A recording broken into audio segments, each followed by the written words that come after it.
आमदार विजयकुमार देशमुख यांनी श्री संत गजानन महाराज पालखीचं सोलापूर शहरात आगमन झाल्यानंतर दर्शन घेऊन स्वागत केलं।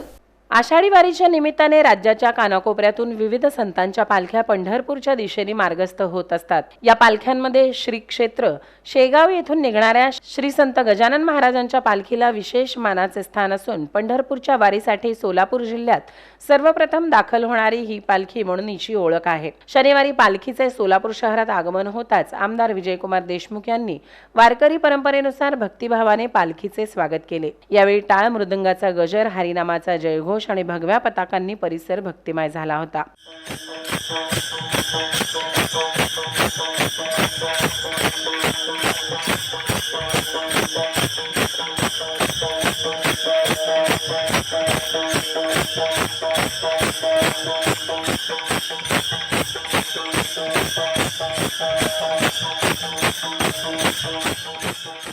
यावेळी बोलताना आमदार विजयकुमार देशमुख म्हणाले, शेगावच्या राणाचे दर्शन सोलापूरकरांना दरवर्षी या पालखीच्या माध्यमातून घडते। ही आमच्यासाठी मोठी आध्यात्मिक पर्वणी आहे। गजानन महाराजांच्या चरणी सेवा करण्याची आणि पालखीचे स्वागत करण्याची संधी लाभणे हे आमचे सद्भाग्य असून याचे मनस्वी समाधान वाटते।